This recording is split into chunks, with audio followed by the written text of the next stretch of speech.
DreamHack Masters Las Vegas is brought to you by Asus, Republic of Gamers, HyperX,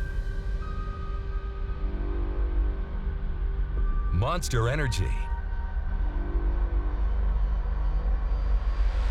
live at MGM Grand.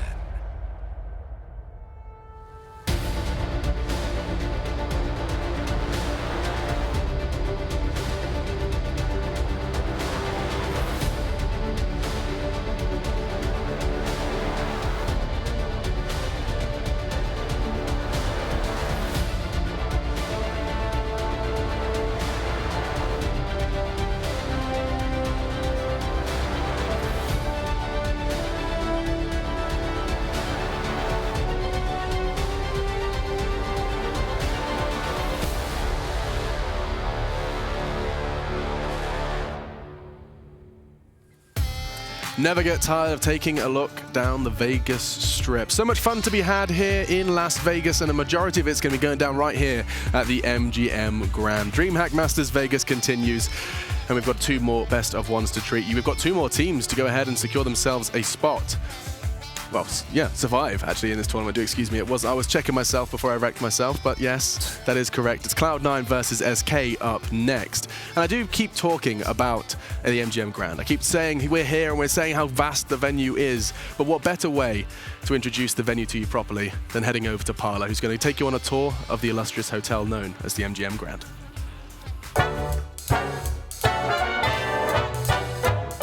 What is going on, everybody, and welcome to the fabulous MGM Grand, which is the home for DreamHack Las Vegas this week, but also the home for many other great things. So I'm going to show you guys a tour inside of exactly what this place has to offer.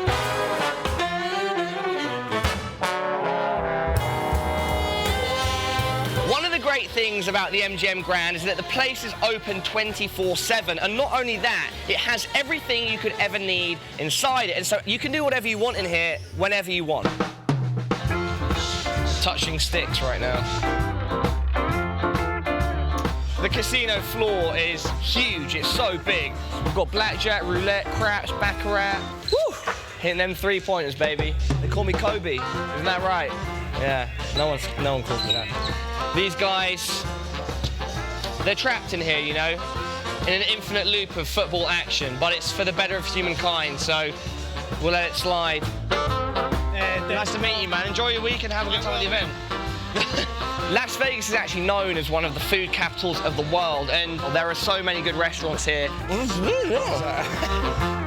you blown my dice? I'll blow anything for you.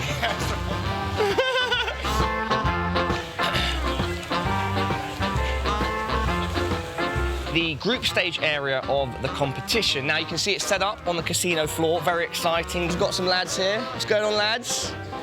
Yeah, they're pumped, totally. Who are you rooting for? Overall, probably Optic. All right, nice. Unfortunately, with Stanislaw leaving. So we'll have to see how they do, right? Yeah. Nice hair, by the way. Thanks. See it,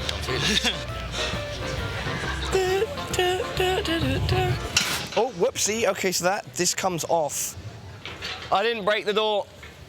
It's an incorrect assumption. Yeah.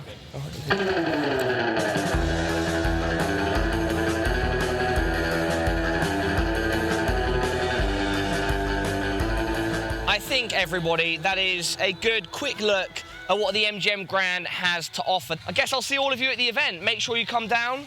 For now, I'm signing out. Thank you so much for tuning in, by the way. Oh, wait. Drink. Someone? Thank you, sir. Now get out of here. Get out of here. Useless.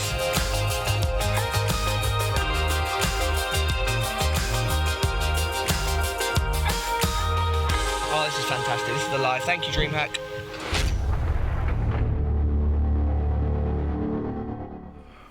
Why are you sunbathing in a leather jacket, Parla? And question 2, where do I get that t-shirt that guy had? I mean, the banana duck, that's on another level. So many questions after that video, and maybe some of them have been answered for you guys at home. Too many questions. Too many questions for the amount of time we have, because we've got to focus on the game just a little bit now. Yes, indeed, the MGM Grand has been shown to you by Pilot, but now we're going to show you some CS, hopefully of a high caliber. SK Cloud9. I mean, do you think, Jason, these are two teams that can provide some high class best of one action? The problem is, I mean, they can. The problem is you can't really rely on Cloud9 and their current form to do it, especially against a team like SK. I mean, we saw some of the struggles with NIP, and Cloud9 obviously can compete with them, but you can't expect. You just can't rely on like Stewie to have that second player with him. Automatic has been good. We actually didn't really show up that well in the NIP game, but Skadooly you're not going to rely on at all. So I mean, you've got to have more than just two as well to beat SK. That's been proven. You need more than just an individual effort to beat this team, one of the best teams in the world, and they haven't proven that they can do that at any point since like October. I mean, we can see Cloud9's group, what put them in this position in the upper bracket. SK Cloud9 is going to be the battle at winners match. It is rather intimidating considering just how far NIP did push them. I mean, it was a full 30 rounds, Duncan, and I think it's safe to say no one on the desk predicted to see a Cloud9 victory. No, especially because obviously it took a monster performance from one player just to eke that out, you know. So it's hard to know that you can rely upon that. I mean, actually, if you look at the interviews with Cloud9 and the way they've generally been talking, they don't even seem that confident. Like, not if that was a real legit win, you'd be like, oh, you know, we're going to go far. This is the tournament, turn it around. I don't know if they even buy that. So at the moment, it feels like they're just going out there, they're just playing and see what can happen. So that's certainly the mentality you want to have now, but it feels like SK is still a caliber above them. Yeah, and I think that's the kind of the conversation to be had here, Yanko, is that, you know, SK, I remember ESO on Cologne, joined by the majority of you here, and we started saying the Brazilian era is upon us. You know, that was the kind of the full stop after Cologne. And then, of course, there has been that slight shift. FNX underperformed, or for whatever reason they chose to remove him, and they brought Phelps in, and now it's a question of can they get back there? It was a combination of them underperforming and the rest of the scene slowly rising up to the challenge, you would say, and with the roster shuffles and everything, but definitely a strong team. I mean, with the stand-in, they get top 4 at the major, yet again have a high placing at the ECS finals too. So obviously the core of the team is very, very strong together. They have good understanding of the game. They all know the system that Fallen likes to run. So it's just a matter of getting Phelps into that system. One of the problems might be that, you know, he's a bit of an aggressive player. What we talked about in the Renegades game with, you know, players extending. It seems like he's one of those players as well. So maybe something he needs to look out for. Now, I know sometimes it may sound like we're overly critical of SK, but I think we have to remind everyone that it's only because we hold them to such a high level, right, Duncan? Like, we hold them to such a high regard that a small decrease in performance is still worth criticizing. I mean, you have to understand, like, ever since Cologne, where they last won a tournament, they've never failed to make at least the semi-finals, and they've made a few finals in there, and even the finals they've lost, the NIP one particularly at IEM Oakland, they did about everything you needed to do to win that match. So the point is, for any other team, this would be a great run of form. I mean, that's basically the sort of form Na'Vi was having when they were in their prime in early 2016. But the point is, when you have been there and you've won 2 majors and you have most of that core still together, you've got to look to that level. You've got to look to that standard, because otherwise, what do you do at that point in time? You become a team like an NIP where it's like, okay, because we're going to keep this team together, maybe we're never going to get to that heights again. We're just going to have one cool tournament every now and then. If you're a real winner, you've got to be greedy. You've got to want to win again and again, and you've got to, when new teams come up, you've got to say, we've got to prove ourselves against them and take them down. Yeah, and with all of that high praise for SK, a reminder, of course, that their opposition, Cloud9, did give it to them over in Sao Paulo on home turf. Cloud9 lifted the trophy. I mean, that was if you put it into context, you know, SK, they get to play their favorite game in a city that they love. Some of them even grew up there, and they lose the trophy to Cloud9. There's definitely some real praise to be hailed towards the North Americans for lifting the trophy. However, the problem does seem to be, and Jason, I'm sure you're tired of repeating this, that there has been a drop-off after lifting that trophy. Yeah, I mean, you're sick of it, I'm sure. That's unfortunately what that victory now means, is just like that was just like an aberration. That was just like a one-off. Not necessarily a mistake. That just feels ridiculous to say. Yeah, but they haven't. I mean, they weren't getting out of groups. The placements they had from them were like decreasing down to like the worst. And now we're not qualifying for the major. And this is where, I mean, Duncan brings it up with SK. You talk about the hunger to want to be more, to stay at that level of being a champion, of having an era. Well, Cloud9 needs to find that hunger to remain relevant at the moment. moment. I mean, they're on the verge. I mean, this is a situation where I think after this event, they need to seriously look at this roster and say, this hasn't accomplished enough. It can't be good enough to be, you know, in the top 3 of North America and have a couple good off tournaments. That's not good enough for the kind of brand that Cloud9 has put out there for the past year of being, you know, the standard bearer for NA. I think Cloud9 has a similar problem to what Mousesports has or has had, in a sense that the leader of the team, Stewie, not just like the in-game leader, but they don't have a proper authority in the team, a leader figure, right? I don't think Stewie is mature enough to be able to do that for Cloud9. He's obviously very driven to win, of course, has the motivation and all of that, but it's hard to deal sometimes with your emotions, wanting to win, and maybe your teammates not playing as you would like, or you are not playing that well as a team. So it does take someone who has been through that, who's got the experience of playing at that level and knows what it takes to bring the troops, you know, to rally the troops, to go over that hump, basically. I mean, there is no doubt that the Cloud9 project for Stewie has been a wonderful amount of experience. I mean, this is just everything to forge a career, is starting with something that's the rise and falls, everything in between. But with the vetoes have begun, I do want to make sure we have ample time to discuss them straight out with Nuke. Yeah, well, the interesting thing is, like, SK has been quite bad on Mirage over the last few months, and we know it's been like one of the strongest maps for this Cloud9 team. I actually think this is a problem right now that Cloud9 has. Not only do they have a small map pool, they absolutely refuse to play Nuke. So this is an example of where, even if you're going to ban Nuke, don't ban it straight away. You know SK doesn't want to play it. They are a threat to ban it themselves. And this is just an example of how small the map pool's gotten. Taking out Cobblestone, that was a map where when they won in Sao Paulo, they were winning on that map, they were able to play that map. Admittedly, a very strong map still for SK. Cash coming out at this point in time, obviously that's like the classic ban, especially now that, I mean, there's no Dust 2 anyway at this point in time, so that was going to obviously be taken at some point by SK Gaming. I mean, it looks like we're heading, Overpass is still on the table. That's something where we certainly could get there, because surely, I mean, it's actually Cloud9 themselves who banned Train. That was a very strong map from early in the year, but I think unless you're a Virtus Pro, unless you're a strategy, you're not going to play SK on Train. I don't think so. Cloud9 Inferno curveball? I don't think they're going to play Inferno, personally. I think that's, if they're so reticent to play something like Nuke and never even going to try it, I think at this point you say, okay, Overpass is just where we're going to go. You know, we can play the map.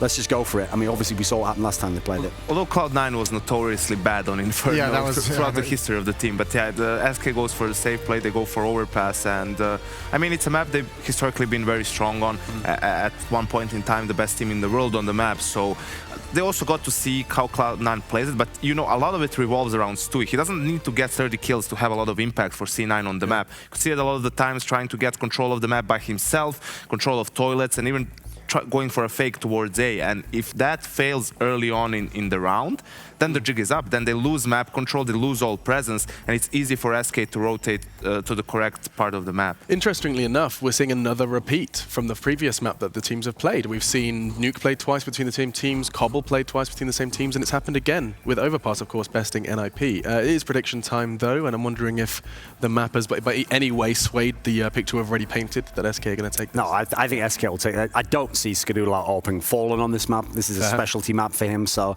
I actually think this is a good pick by the guys from SK. I think they'll take it. Okay. Yeah, I'm going to take SK as well. I mean, don't expect to see that performance even to begin with out of Skadoodle twice. SK's not going to let him have that much space, and also Stewie and Automatic, if they struggle with it, it's just going to look awkward. This is the map they also collapsed famously against Opticon with a 12-3 lead.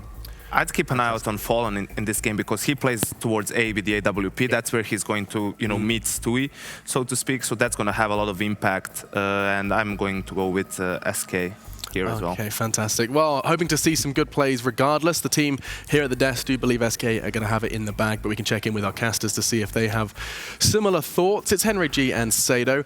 You flying the Brazilian flag as well? Are we talking about Counter-Strike or haircuts this segment, just to make sure? Or HLTV. Yeah. You do like a shave, right, Henry? Yeah.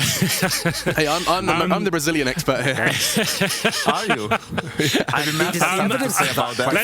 gone off the rails already. Anyway, let's get into awesome with these segments.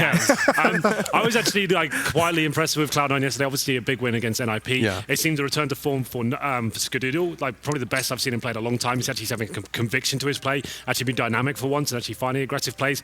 Like you guys pointed out, though, I don't think he's going to be able to go toe-to-toe with Fallen, and I do see SK Gaming running away with this one. Yeah, I have to concur. I think SK have this one. You kind of touched on it, Duncan. It's a specialty map for Fallen. He's very good in the A site. Doesn't matter if they pressure him. Doesn't matter if they smoke him. He finds angles, finds shots. So Cloud9 is going to have a very tough task. I want to see them try and at least be assertive on the CT side and be authoritative about their decision making in it. Okay, brilliant. Well, you're getting me hyped both from the desk and here at the caster panel as well. We'll leave you to it. Let's see if Fallen blows any minds.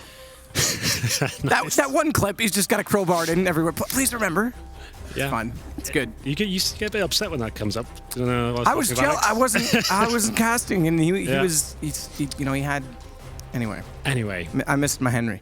Cloud9, SK Gaming, Overpass. I think Cloud9 yesterday they were lucky to get the victory. If you remember the couple of massive mistakes they won, they had it in the bag, and then they had to do it like Tech9 to get themselves back into it. I remember some really horrible mid-round calls towards the end of it. It seemed like they were panicking a little bit. Known to be a very emotional team as well. As soon as things start to go wrong, they bicker quite a lot, and then you have one pause to work with in this particular tournament. So that could be a little bit troublesome. And it is NIP that waits in the decider match. So if Cloud9 are able to bypass SK, great. Otherwise, they get a rematch against NIP. And as you say, NIP could have easily won that game yesterday. Best of 3 as well. Best of 3. Yeah. So I feel like NIP looked much better today as well. They looked very, very poor.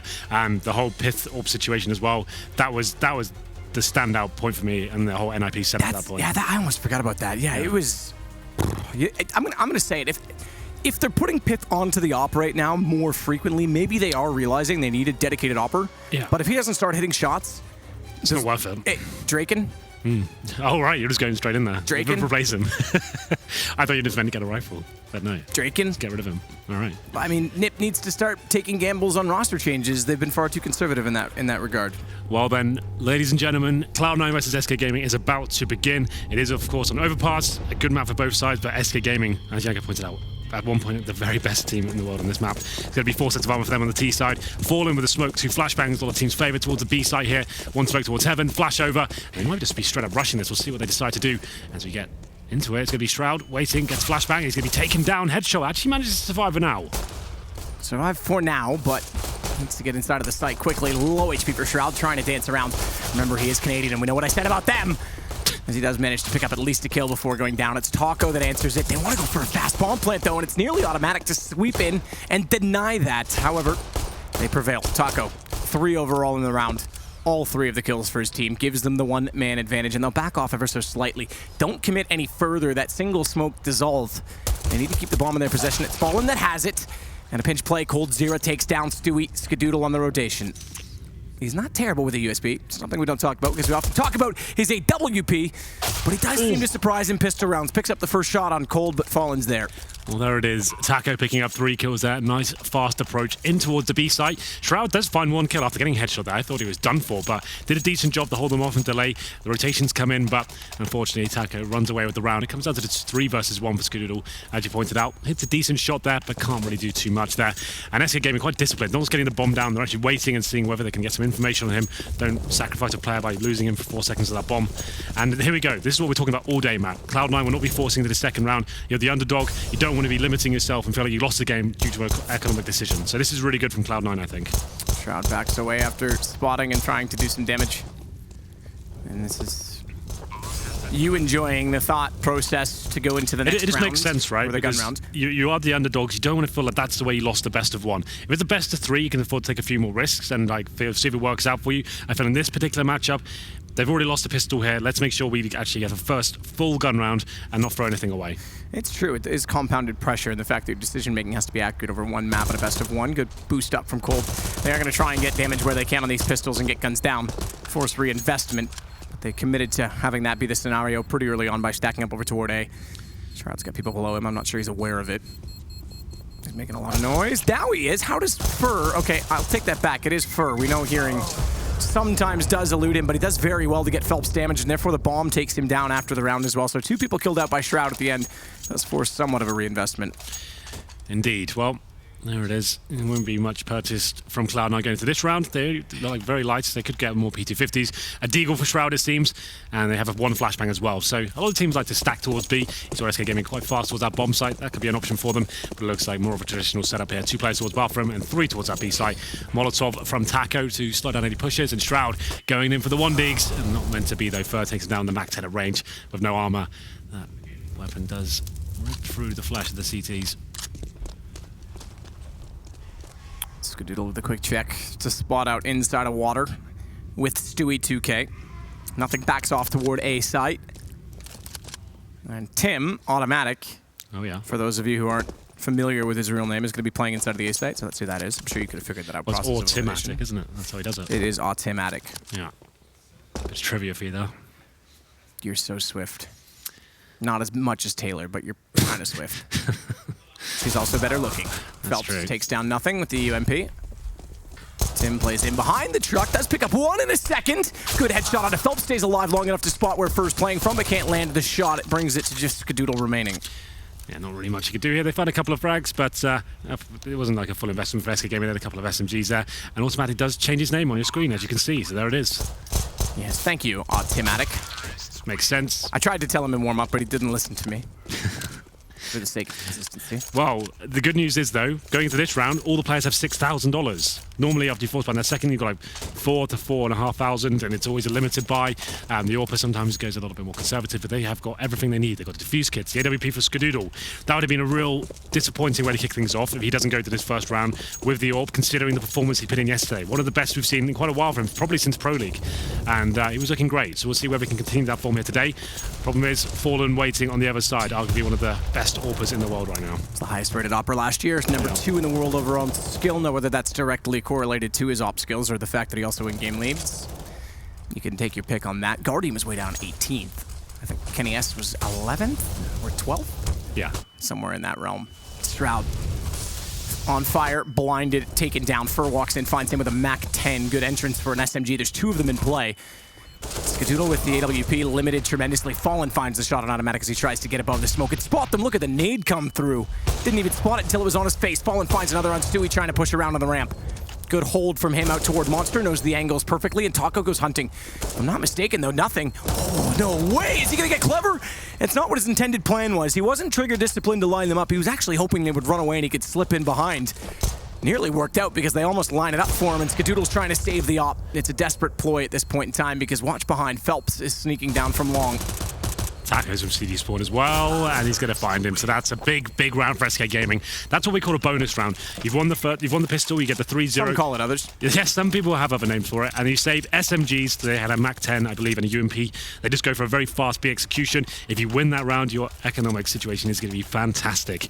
And you can see lots of money left over. Falling with 7k, Coldzera, Phelps, and Fur with 5 grand. So got a couple of rounds in the back here. It's going to be an eco for Cloud9. The 5-0 is always a horrible way to kick things off in the CT half, but they have found themselves in this position. PT50s, Deagles, a couple of flashbangs, and they have stacked towards A. No presence towards B whatsoever. Okay, Shrouds towards Heaven. So I'll take that back a little bit, but you know what I mean. They're actually focusing on maybe trying to flash towards mid and try and find the first pick, but no rush here from SK Gaming this time. Full default. Want to kind of ascertain what kind of weaponry the opposition have here. Get a pick, work together, treat it like a gun round. You can see all the smoke's actually flying in towards B now. This actually is a fake, I would suggest, at this point. So there's actually Molotovs and smoke supporting the B side. You sure know how to spot a fake, Henry. I do. Stewie playing the stairwell with his lovely P250. Timing is everything as well. Phelps goes down. Stewie has a gun at his disposal at the bottom of the stairs without information as to what's to his right inside of the hallway, but knows there's one more toward the park. It's Cold, it slipped in behind them. Nice play from Stewie. He's got a second. It's Cold that has to pull this back, and there is an AK up. Lovely shot from Stewie. What a round he's having. 3 kills. All 3 of them for him so far.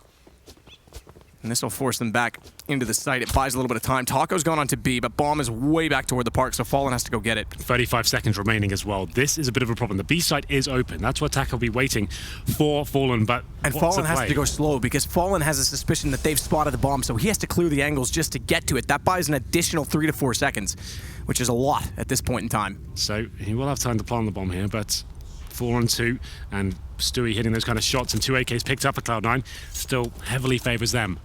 So he'll get there. They're not pushing, they're not pressing, so Fallen will have no pressure on him to plant that bomb with 8 seconds. And now it becomes the AK picked up by Automatic and Stewie, who has 3 kills already, versus Taco and Fallen. Good shot from Taco, finds Shroud. Dinked up, though.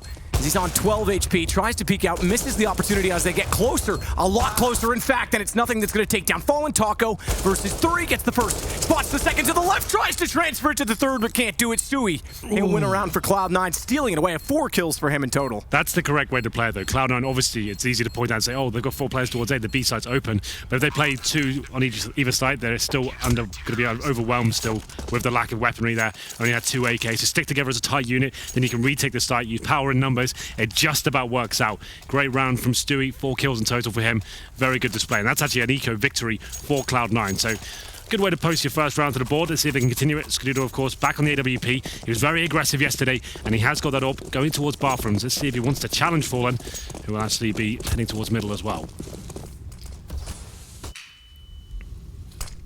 Bring guns back up, obviously. It was going to either way win or lose based on the bonus, but it brings guns back up for Cloud9.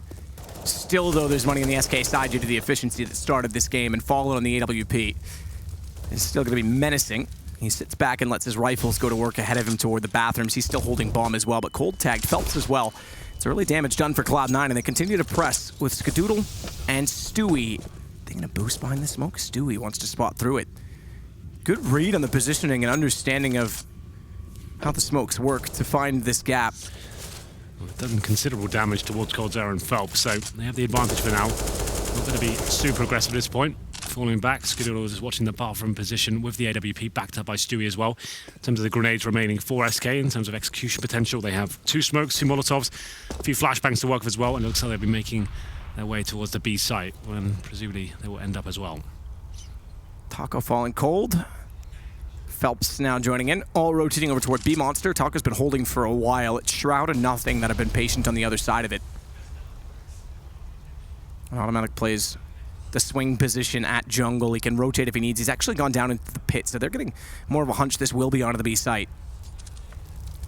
Was that a mini-map issue, or is that an additional smoke? That's been smoked off. Monster's been smoked off, I think, now, and then they just added another one.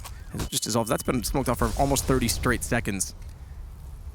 Taco's going to peek it. Spots Nothing in transition. Can't find the shot, and Nothing realizes they've also come in from sandbags. Turns, he's overwhelmed. SK3 on entry, and the rotation's down already. Stewart gone. Just like that, we're left with Skadoodle. Very fast, efficient, and authoritative, from SK to walk into the site. Yeah, doing a great work there at that point. Lots of presence showing towards middle, rotating all the way back towards B, executing with about 30 seconds to spare as well, just nailing all the shots as they made their way to the bomb site. You could see it's a very overwhelming position for Cloud9 to be in. Didn't have the incendiaries ready to slow them down or do anything about it. It was Shroud caught out in the open there, and his teammate couldn't really back him up either. So, round number 7 is going to be a force buy from Cloud9. A lot of pressure towards Skadoodle this round. He's got the AWP once again, and to accompany him, 2 pistols, 1 M4, and automatic with the UMP. So this round heavily favours towards SK, and we'll see whether Skadoodle can step up here. Yet to really get rolling on Overpass yet, as he was against NIP. He's boosted in the B-bomb side right now, looking towards a short tunnel. Quick check from Taco in toward construction. Boost going on toward the plywood inside of the site. We can see it on the X-ray to the right. It's Skadoodle that's above for this exact reason. AWP wants the shot as soon as they walk through short pipe, but Fallen's going back through that direction with bomb very spread out, as Cold is also checking out toward long A.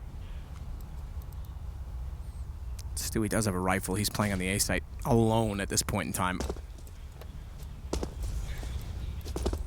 No indication yet of exactly where SK is going to go. Taco again has been holding to try and find information.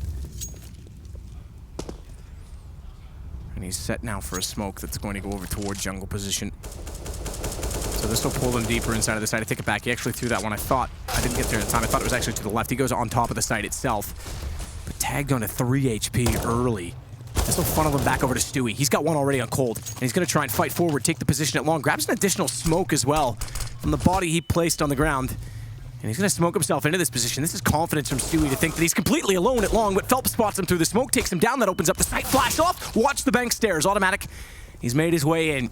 The UMP gets the kill as well. This brings Nothing a lot closer. And Cloud9, with only Stewie over on A to start this off, has caught SK with early damage by funneling them back to the A site, reading the rotation, and now Skadoodle goes to work. Second kill for him on the AWP, and Taco, man, it was tagged early. has to clutch back 3 players with an equal amount of HP, and I think with 1 second, yep, that's probably done. Yeah, well, that's really nice stuff there from, like you said, Stewie in particular. He's holding that A side by himself towards long. Has to be a little bit more aggressive and try and find something to work in his favor there. Gets that 1 kill, like you said, is trying to delay them as long as possible, dropping that smoke, can make his survivability to be a little bit higher, and then he's allows his rotations to come in from his teammates at that point, and they can finish the job off there. That was 1 AWP, an M4, and then some pistols. So very good job to post a second round here. They haven't really won a single gun round yet. It's always like these really kind of dangerous moments where they're picking rounds up, and a B rush coming in with 3 players straight towards the monster tunnel. Oh, nade timing was there, but it goes a little deep, and he gets absolutely taken down. Nothing can you say about that one? Shroud falls. Phelps finds it. Phelps is still inside of the smoke as well, trying to get anyone up close. But Stewie 2000 that goes to the window, left with just Skadoodle.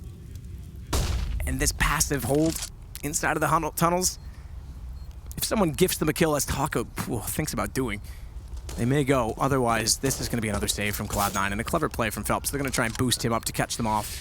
Very simple stuff there from SK. Some set smokes as they're running in, and 3 players.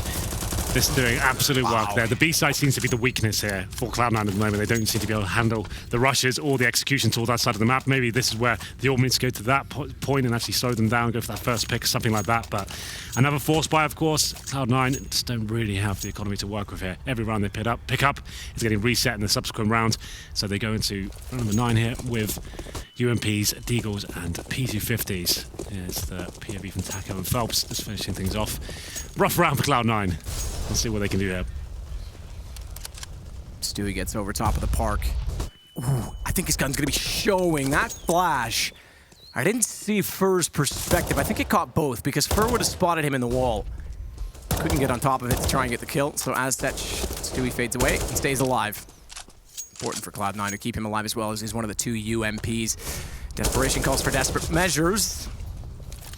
They have to try and push their monster to capitalize. Taco has been holding this time and time again, but smartly reading the economy, plays further back this time.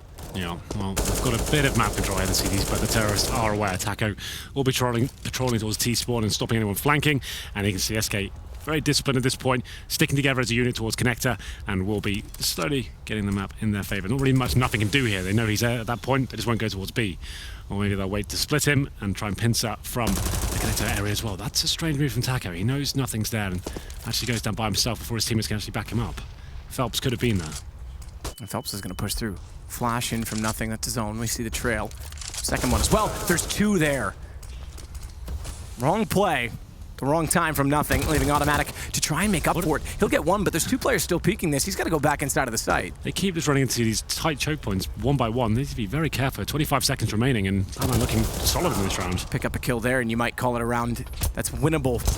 Still is, don't get me wrong, but it would have been much more likely as Phelps takes down Skadoodle. Stewie's arrived, though. He's got 1 on the UMP. Fallen's got Shroud back. It's all up to Stewie. They haven't got a bomb plant. It's 12 seconds. Bomb is in the site. Doesn't even matter. Fallen's just going to do it himself. Oh, scary one for SK there. Some mistakes made individually. They had the right mentality. Just the timing's a little bit off in terms of the individual decisions.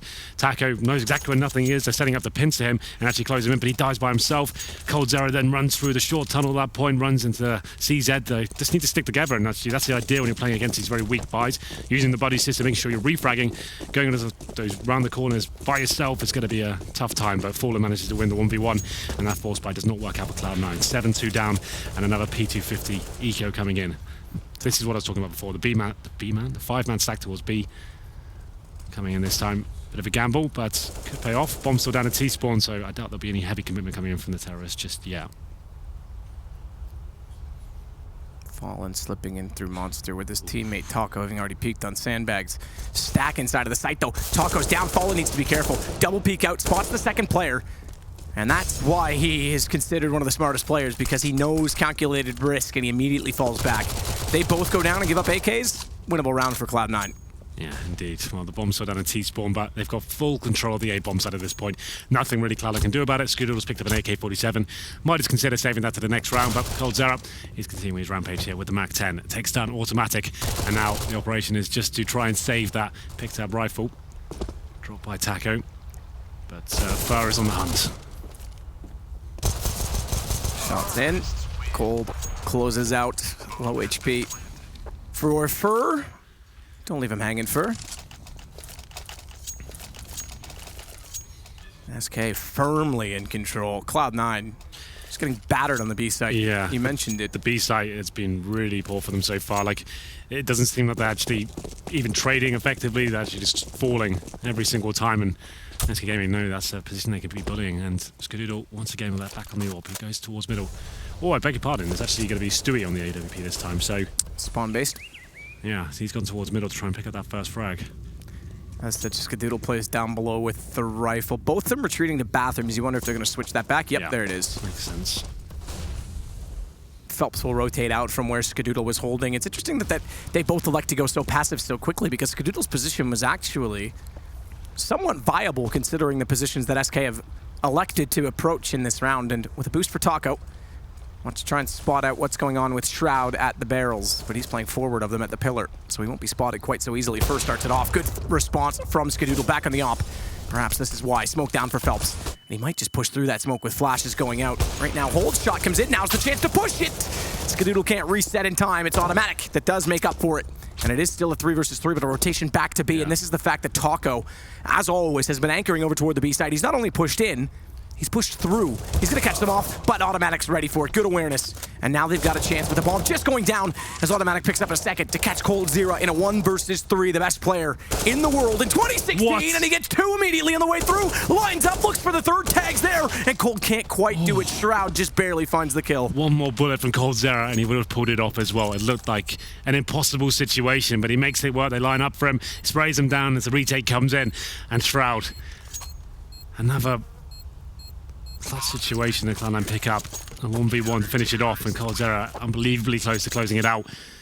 And the problem is they win another round, but it comes down to another 1v1 situation, Matt, and it means they have to reinvest into this round. Didn't pick up an AWP, so that's going to be very limiting going forward, and another chance to actually get fully reset.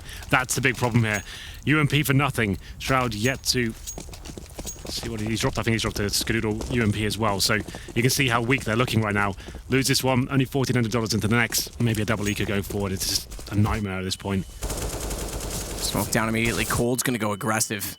And they flashed off Stewie. They want to push them back, but the smoke down, they can't quite catch them as they get toward the bathrooms. That's a line of sight. Stewie tries to fire through, does do decent damage, but gets taken down by an AK in the end. And it's Phelps that will sit back and hold on with the rest of his teammate to the position gathered at Fountain. Cloud9 to make up for the deficit is going to try and push out long as well with Automatic on an M4 in behind the flower pot. Yeah, Automatic is going to have his work cut out for him here. This is normally known as a one-and-done position. If that's all he gets here, that's pretty much round over. That's the retake with no real grenades and the man disadvantage. Automatic lies in wait. Skadoodle falls inside of the site.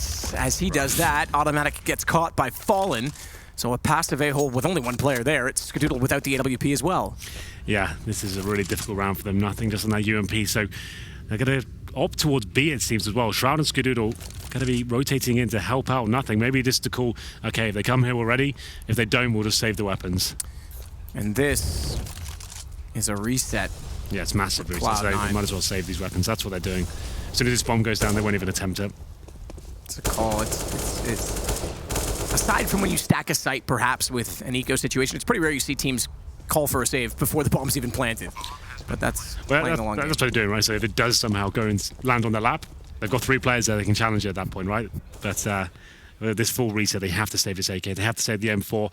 Nothing of the UMP. Might as well see what they can do here. They go towards T-spawn, but SK Gaming know they've got 3 weapons here.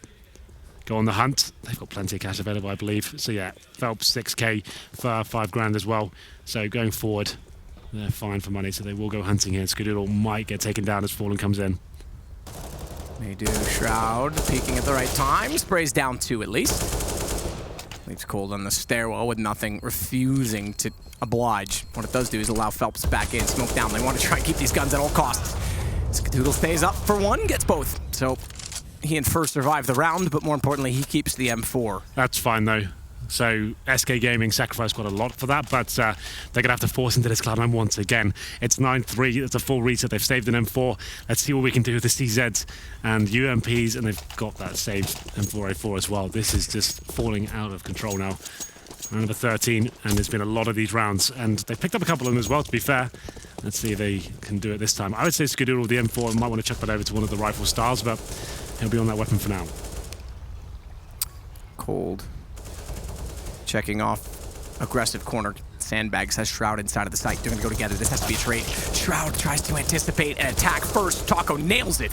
And SK get away with pretty much everything except for a nade that comes back through from Skadoodle and nearly automatic taking down Cold Zero at 5 HP. But it is youthful Stu with it all to do. 1 versus 1 plus over 2, so 1 versus 3. Just, you know, like to rhyme, Henry. Yeah. Me and Dr. Zeus would have been good friends. Well, Stewie can't really do too much about this situation, hoping he can farm an extra $600 here if they push into his crosshair, but no, it's very unlikely he can do anything about the round. Picks up a defuse kit, that saves him $400 if he saves the weapon, but just gets his head blown off through a wall there, goes down to 33 HP, so they know where he is. At this point, he probably just has no option but to just fall back and hope he can save the weapon. But there it is, double figures for SK Gaming. That was a force buy from Cloud9. They're only going to get a $1,900 on top of this. You can see that illustrated on the scoreboard right now. Pretty rough game for nothing, 4 for 12. And Shroud as well, not posting big figures, but Stewie does save the UMP. 3 players surviving for SK. Their money situation's fine going forward. There's only 2 rounds remaining, and they have 7k on Phelps, and similar story for Fur as well. There's the shot from Taco, and Shroud thought he anticipated correctly, based on the fact that nothing was already in an exchange Monster Tunnel. Nice nade. Little acrobatic splits. So Doing gymnastics. Yeah? Like that? I did. Good. Dude, that's about as much flexibility as I have. Anything beyond that, I just pull my groin. Christ. Did that twice in my life. Hockey's rough on groins. Let's just say that. Well, UMV and some pistols here. Stewie pushing into Connect to try to find something. And the tail on Taco actually lands the headshot as well. Drops that UMP back and he gets an AK-47. Still a lot of work to do here, but it's a good start. Skadoodle chimes in as well. Does indeed. Gets Phelps down. Something to work with from Cloud9. Nothing's got Fur as well. This leaves it to just 2, make it 1. Cold Zero's fallen. He's traded out by Nothing. It's all on to speaking of fallen. As he tries to walk forward, Nothing in the corner, knows he's there, but can't necessarily commit because that leaves him vulnerable to Shroud. And a good win from Cloud9. They've won a couple of those, Matt. The gun rounds haven't really been working out for them, but these eco situations, they seem to be finding success. Default pistols and PT50s seem to be a lot more effective at this point for some reason. It's the UMP, to be fair, from Stewie, I believe, that opened things up. He drops the AK back and gets himself a winnable situation.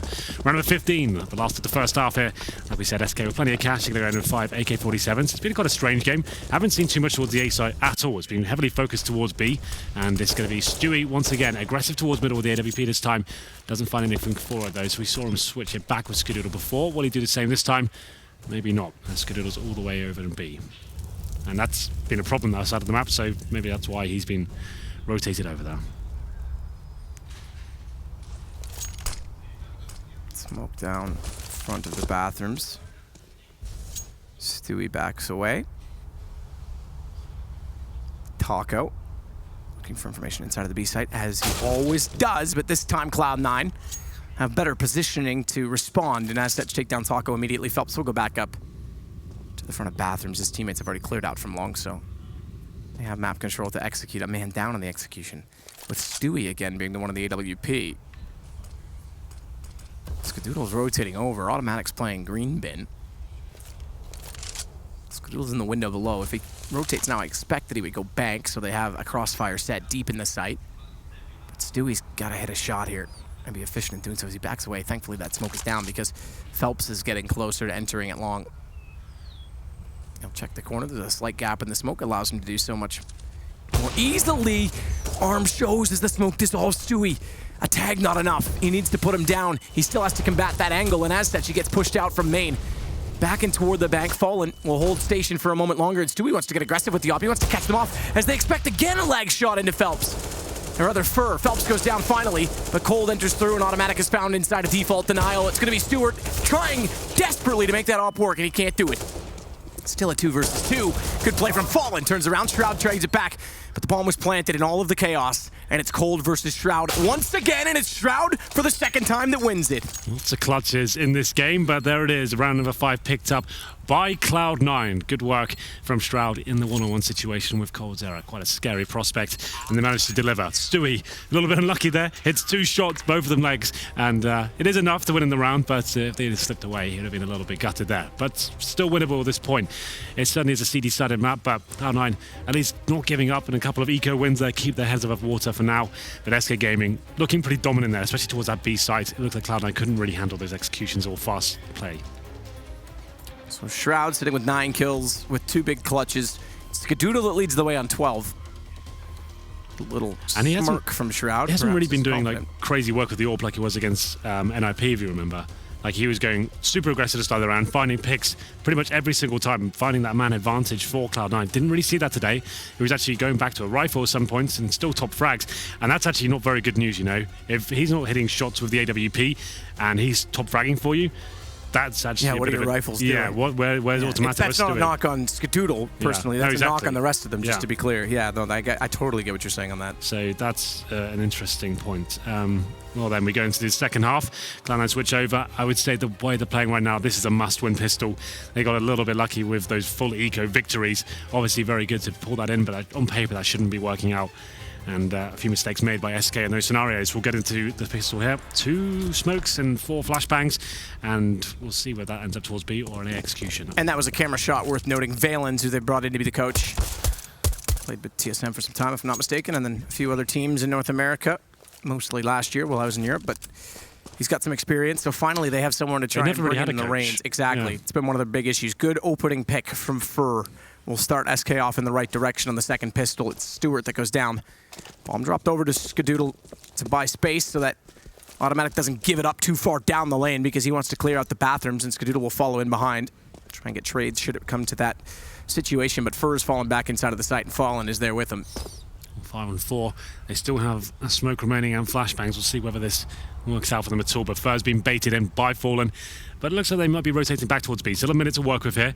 That smoke can be used towards Heaven if they want to go that way. Don't really seem like they can decide right now. Looks like the A commitment will come in, and Fur in a great position if he does get baited by Fallen to maybe mow them down as they walk in. Fallen waiting. Smokes land. 1 of 2 nades thrown. Flashes follow up a second. Automatic goes down. Lovely play from Fallen. Fallen again hits nothing, and he goes out, finds another in the round. He's very efficient on the A side, op or not. He knows when to peek. That was just textbook CS at that point. Fallen taking a lot of faces and peeks at that point, taking all the aggro away from Fur. He's tucked in the corner. He only gets 1 shot, but Fallen lights him up there with the silenced USP. Very good work. We said that was a must-win round for Cloud9, so they're going to be force buying for the second one. No bomb planted, so here's the initial kill from Fur, I believe. Yes, it was. And then Fallen. Great work with this USP to finish things off there. So Tech9's P250s, 1 smoke and a flashbang. That's the force buy coming into round number 17. I'm not sure it's going to be enough here. Don't have the Deagles. Oh, they do have 1 Deagle, to be fair. It's going to be in the hands of Stewie. That's going to be the weapon that's going to have the most chance of actually opening anything up.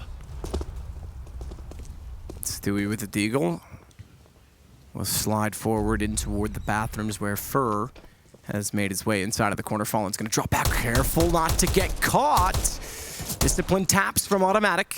Doesn't quite do much damage. It's 67 still for Fallen. That'll do more. Fallen's going to get out of this position. He's sticking around far too long. And Automatic now knows he's in the corner. Fallen, though, does re-peek, and it's an M4 finally ready to do battle. Indeed. 5 and 4 now. These pistols become a bit of a nightmare in this scenario. Still have that 1 smoke and a flashbang here, but nothing really gained in the map whatsoever. Smoked out of the bathrooms area. Getting a little bit closer to the side, you can see it's going to be Stewie down to 20 HP. Nice shot from Fur. I'm not really even sure that was intended for him. Yeah. But it works no less. Shroud does pick up 2 again. He's finding kills, and their P250 kills at that, which buys him a bit of money for the next round. Nothing will pick up the bomb. Tech9 in hand, 40 seconds. He can get a plant. It'd be lovely for his team. Good shot. First tag, second hit. Fallen goes down. He was already low on HP. Yeah. And this opens up a chance to rotate back and do exactly what we just mentioned. Get a bomb plant down. He's got armor, 53 HP, UMP, but Cold's reading the fact that he's going to go over here. We'll hear the nade thrown as well. And nothing from Monster actually changes what I was about to suggest. If Cold plays this position on ramp, when he walks in, he's found immediately, but nothing now going in from Monster.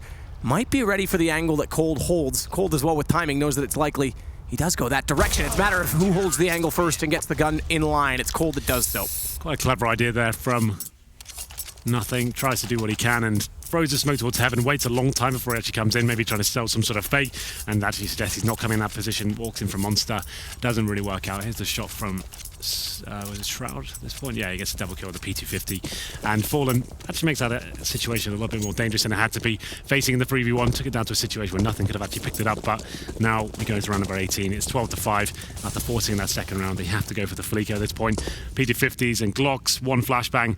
Not really much they can do here. Chance of these remaining SMGs for SK Gaming to actually farm a bit of extra cash. MP9s and UMPs, and Cold Zero kicks it off. 2 quick kills on an MP9, and then one on a pistol. What's that phrase you always use? I don't know. Which one are you referring to? Something about money. Oh, I see what you mean. We should be using that more. We're in, money, baby. We're in Vegas. It is Las Vegas. Why have we not done that once? We have, actually, yesterday. We made the same joke. Yeah, it's okay. Oh, well, you know. This city does strange things to my brain. Yeah, this city, yes. Well, then, this is another bonus round. Quite a heavy one as well. SK Gaming going into the first gun round here with 2 MP9s and a UMP. If they win this, pretty much GG. They'll have so much money available, and Cloud9 will be in a horrible situation. Skadoodle does have the AWP, and AKs around him, but no Molotovs to work with. Skadoodle with no utility whatsoever. And quite a defensive hole from the T side here for running around with his MP9 top middle. That's kind of nuts, but survives for now. Automatic spraying inside of a flashbang, or I should say inside of smoke, but well flashed to see if anyone pushes through. That's not exactly how to throw that flash. Cold, there's indeed textures beyond those initial plants that you see, so the flash bounces back. Stewie tries to go aggressive. It's Phelps inside the bathroom with one, caught out by Automatic, so that won't amount to much. It is a decent trade. Yeah, that works. So they've got the 4 and 4, famously favours the Ts, especially in this scenario as well with the SMGs left over. Fur at long. Fallen supporting. So SMG up close with Fallen on the M4, but 2 split over toward B. There's no indication yet. Automatic is front bathrooms, has a chance to try and line up toward Fallen, but nothing, more importantly, is slipping in from Monster. And it's Taco that's on the other side, inside a pit. He's trying to play the Mount Zipex style to get vision over top. SK Spray on the left, nothing doesn't care. He goes over top, sprays through with bullets rather than graffiti, and he'll find 2 kills. Cold Zero, the second of which, and an additional nade deployed to try and catch off rotations. Fur waits patiently as well. Will pick up Automatic. Fallen has a kill to make this 2 versus 2 and an upgraded weapon for Fur. Fallen will go to the window. Smoke's sure to be gone soon. That nade is significant from Fur as he walks out from Squeaky. He'll tag nothing down to 34. It did more damage to Skadoodle up close, put him on 69, but nothing was already low enough that it's still a matter, and Skadoodle's found nothing has to be very smart. Inside of the water position, Fur getting out toward Monster. He'll clear and confirm that there's no one in that position. There's a kit on Fallen, so they can take the time to do this. And nothing's trying to play the gap to see if he walks in from sandbags. Realizes now he's not likely to, but timing everything, looked away at exactly the moment Fallen enters from his left. There it is. They'll just about get this defuse. Quite a long retake there. Fur took a very long time to actually ascertain what was going on. He's walking all the way towards the Monster Tunnel. Luckily, it's nothing caught out in the open there. They didn't have to work too hard with the frag, but there it is. SK Gaming with a massive victory in terms of the round and the buy they had. 3 SMGs in total. Good shots coming in from nothing here, and it would have been a fantastic round overall if he could have finished that one off, but not meant to be. And it's going to be a double up setup this time. You know, talking about a calculated retake when Fallen has the kit, and we talked about it being slow, double up. Maybe I'll wait to see if this early peak's going to amount to anything before I delve into a theory. Cold goes aggressive, surf down, op in position. Player already crossed though, so nothing's trying to anchor this out. And Cold needs to be careful behind him because Shroud's inside of the stairwell. Taco comes out, now he can cover off the door while Cold holds this angle. And Skadoodle as well at Fountain. I'll wait for the next round to come back to my thought because this is going to unfold any second as Skadoodle just waits at Fountain timing. Just barely gets away. Taco goes down. That was the man holding for Cold. Door shut. That's his chance to get away. Oh, executed. It's going to be Skadoodle, and the bomb goes down as well. Bit of a nightmare scenario, and I'm not really sure as to how they lost that much of the map. Going to the 4 and 4, and it's up to Stewie once again towards long. Was great in his position yesterday, and he gives Fallen a similar treatment as Skadoodle just received. So that's a direct result of the fact that Fur was able to push up. We saw that. Skadoodle looked away at long. He slips in and gets the execution kill, but then therefore Fallen assumes long is clear, and it was through Bathroom's connection that he was taken down by Stewart's play. That leaves it now to Fur and Cold remaining, one of which does have an AWP, but they're over on the A site. And Fur has just been found still lurking out toward the park. Cold 1 versus 4 AWP. I don't think there's much written on this one. 2350 in the bank, so he's going to try and save this. Point I was going to make is, I don't know if you're familiar, StarCraft, I know that's a lot more intricate with its timings than a 45-second bomb timer that can be quite easily kept track of, but they used to run those watches on their hands where they would instantly set to a timer, and that's how they kept track of when they knew they had a reset or a cooldown on some of their micro. Okay. You could do the same for bombs in CS. You don't have to. It's not as intricate. I'm just saying, I'm surprised someone hasn't tried that to make it work. As soon as the bomb's planted, boom, 45, and then you can just time everything perfectly in your retake. Well, the thing is with that, you'd have to keep looking at your watch instead of the screen. So I get it, Henry. I didn't say it was the best theory. I just said I'm surprised someone hasn't tried it. That's an interesting theory. I'm surprised. I'm not surprised, I'll say. But, yeah, I mean, 1v1, you're trying to keep track of a bomb looking at your watch. It's not going to be great, is it? You just get a watch with a big display on Before Valve kind of made an update, there was a way you could like have lights in your bedroom and stuff. You could set it to that. Oh, right. You could have do like the lights same in your bedroom. from the major. Yeah, They changed it so it's random, so you can't actually do that anymore. But it's like you could have your lights in your bedroom go towards red to orange, depending on what the time left. That was pretty cool. Yeah. So yeah, someone has tried it, but not with a watch. Well, Fallen gets on top of the flower pot. He'll look out toward long. Automatic trying to find a gap in a smoke that doesn't exist, but still continues to search for. Boost as well for the player at long. I can't see if it's Stewie on top or if it's Skadoodle on top, but either way at Park, they're trying to watch out toward long to see if there's anyone pushing through from SK. Similar to the last round, that spray through hits Taco. He's on 67. So 1 bullet in the butt. Fallen, it does find Stewie, though, as they give up on the Park boost and go out toward long. He could fall back. We haven't seen any brilliance, per se, aside from the pistol round from him, because they haven't really been pushing into his position. Now they will, and he gets caught in the open. It's Automatic that gets the frag, but watch Fur. He's so sneaky in this bathroom position. Skadoodle runs back. Fur great, but Skadoodle hits the kill. That was an opportunity missed, because it opens up a rotation back toward B, and Taco's the only one inside of the site directly. Molotov toward the barrels. Shroud will start to enter. It's actually going to land ramp. No, it doesn't. It goes inside of the water, so Taco's got room to wiggle, and it works it perfectly. Flash comes through. Bomb gets dropped. 39 seconds, but they have to recover said bomb in a very open position with Taco still working down below. Good shot from Shroud. Bomb spun forward. Worst situation now. Taco's very low on ammunition. He's got to go to the pistol, but Phelps is still in the play as well, and they'll converge. They'll push. Nothing. Has to get a reload in on the AK. He's played it well with the sound cues, but can't find both of them. Eventually will find one, but Phelps immediately up in behind. We'll put it on map point. Yeah, indeed, nothing. Desperately trying to hold on to that situation, but after winning the previous round and then losing that one, that's a pretty harsh reset, and now 9 match points in a row. So they do get the AK-47s out here. I think it's just one player who's going to be lower than the others. That's Skadoodle, he's got 3,300. Stewie as well, he's just down to a Tech 9. So a rough round here, and like we said, 9 in a row for Cloud9. As we go into round number 22 here. Still, if Cloud9 can pick up this round, it's certainly going to be Nico for SK in return as well. So not over just yet. There is still some hope, and it's a very fast play towards Connector. Phelps waiting on the other side. 4 HP though for Stewie. He burns to a crisp there, just about stays alive. Just about 4 HP. Doesn't quite work for him. Nothing inside of the short pipe. We'll watch door open from his teammate, but doesn't quite come out fast enough to spot a jumping player on the other side. That's called Zero as well. And SK, despite being limited on their weaponry, are in a position to wrap this up now. That early damage might help. Taco's playing behind barrels this time. Nothing. Doesn't have an angle to spot it, and they're so low coming in from Monster. They know he's there. He's shot. He's got information there inside the site as well. Goes aggressive, finds one, flash through, follow up, and Taco's got 3. No, Cold finds one, but it's an assist no less. And it's on nothing in the site, down to Cold. It's one to find. Shroud, 19 HP. And it'll be a rematch with NIP for Cloud9 because SK are into the playoffs. Day off tomorrow.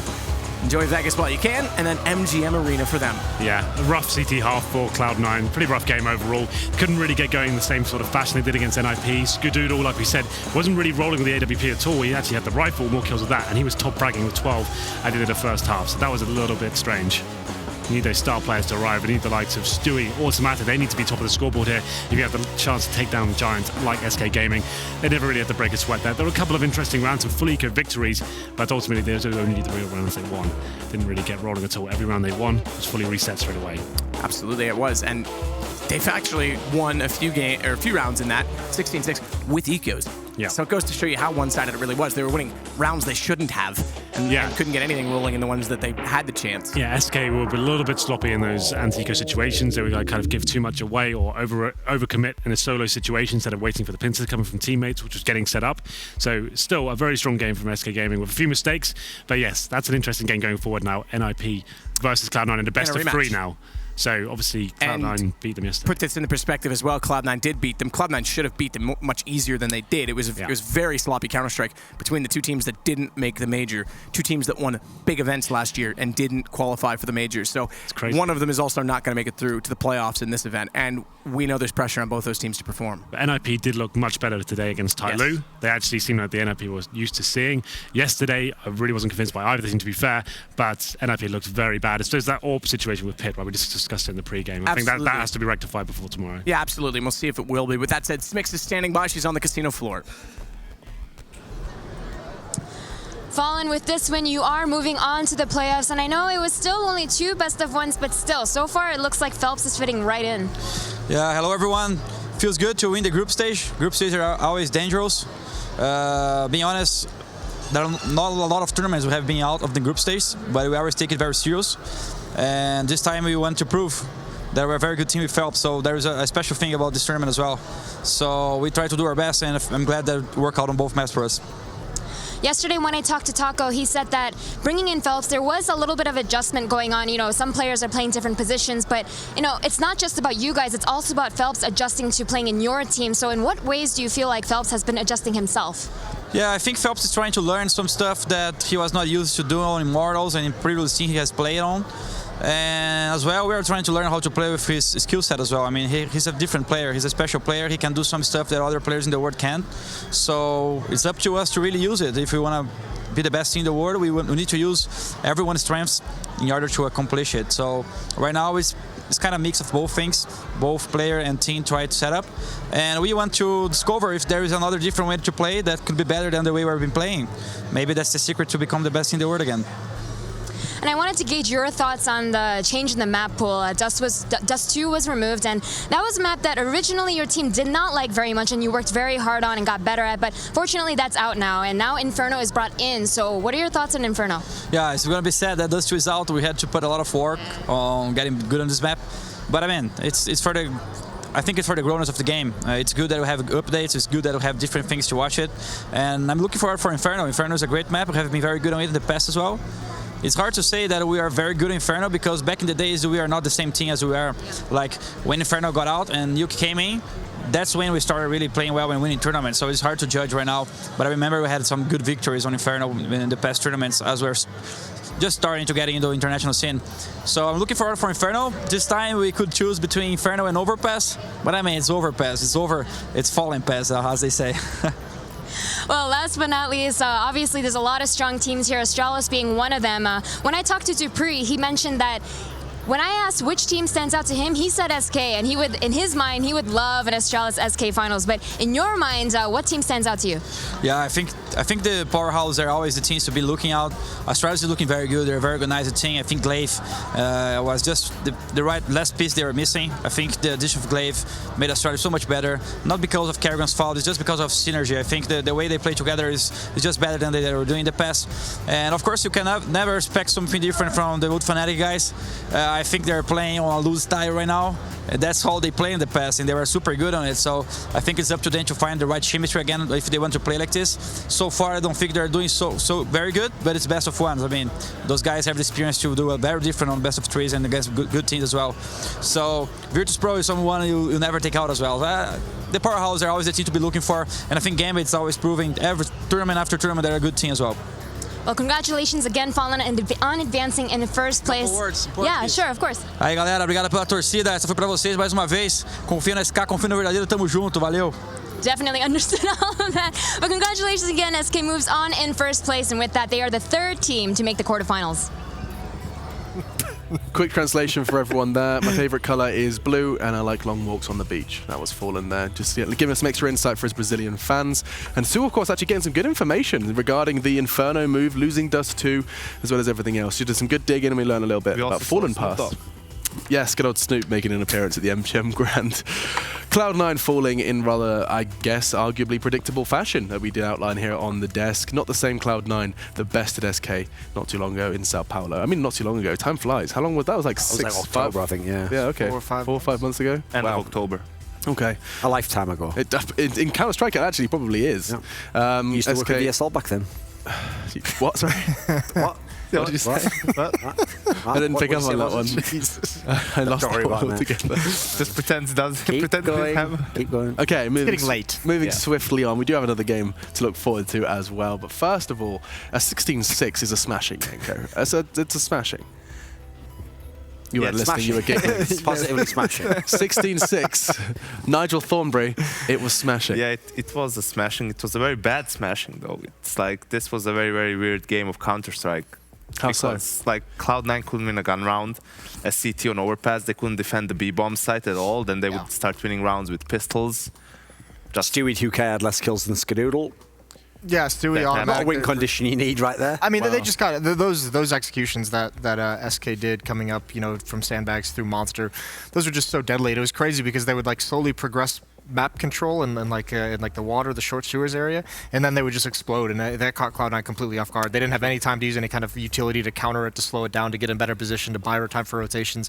I mean, they just got slaughtered on all fronts. They never had the information of knowing what was coming next. If you want to see how to play against this type of AT side that SK demonstrated, just watch how the old Fnatic played Overpass on CT side, right? At some point in time, when like 45 seconds left, let's say, they would pop flash somewhere and try to get map information if they are pushed back by the Ts from their default, right? And then you can see, okay, they're not in toilets, or we killed the one guy that was in toilets, and then we can rotate over to B. If you just stay passive in a 2-3 setup, and you have to face a full-on execute from the Ts, like the first kill, I think Lurpis tweeted out in one of the rounds was like with 19 seconds left or something like that happened. You're gonna waste all your utility at that point, and it's almost impossible to defend against a full execute without any utility. So that's what kept happening in gun rounds.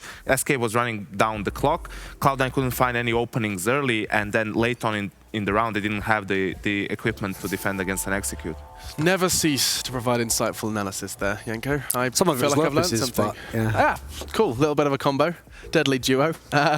With that said, Cloud9 falling so quickly. They are not out of the woods yet, though. They still have another chance to battle for survival, Duncan. We'll bring up the groups just to summarize exactly what this means for them. But SK picking up the spot, I mean, that's kind of... it's good for the tournament. You know, you're saying that VP could cause some upsets here, but seeing Cloud9 fall to lowers and now battle NIP, another good game, potentially, and SK. Locked in. What's up? I don't know. Just sounded funny. You said so many things I couldn't keep up. He's broken. We've broken Yanko. This is what Cloud9 does to people. He's just giggling manically. Either way, oh my lord. I'll speak nice and slowly for you. For us foreigners, please. Yeah, sorry about that. We do have FaZe versus Mouse to end the day, so there you go. That'll wake you up. You know, some real sexy CS, wouldn't you say? Duncan, here you go. You're a storyteller. You like to really tell the stories of Counter-Strike. Yeah. How do you get the world of Counter-Strike hyped for FaZe Mouse? I mean, Nico is obviously been going off in the first game. He's going to join FaZe, and it's very likely, since this is the winners match, they're just both going to go completely balls to the wall. And I expect actually he's going to try and show off to his new team, like, you know, this is why you need me in your team. So I think always great to see a great player when he's going off. And then actually FaZe, sure, they've got a stand-in, so they're not really at the level they had at the major, but still certainly a team where they've got a good map pool, they've got a good in-game leader. They're looking to get to the playoffs, and crucially, I think actually if you're FaZe, it's even more important to win now because you want to avoid Astralis in the first round if possible. 100%, a fantastic job, Duncan. I was slightly distracted. Yanko is crying, and I don't know why. Can we get a shot on this man? What? Didn't know a Serbian man could cry. What's happened here? I'm done. I'm done. You've had time off, you madman. This segment. Okay, well, Yanko is tapped out. You know what? He's giddy with glee because he gets to see FaZe Mouse and Duncan House beautifully outlined. It's because it could be one of the last games he sees of Nico and Mouse Sports. Well, that's it. It's sad tears. That's what it is. Actually, happy joy. Tears of joy. Tears of joy. Tears of joy. There you go. Great to have Pronax at the desk. There's one word I had to describe Yanko there. This is where the producer's pressing the red button for the commercial. Yeah, he's like yelling at me, get them off! Get them off! Segment's over. Right, I'm going to go ahead and get these guys in straitjackets. We are going to go ahead and take a break. When we come back, this madhouse will return with FaZe versus Mouse Sports. Nico putting on a show for his future team here in Vegas.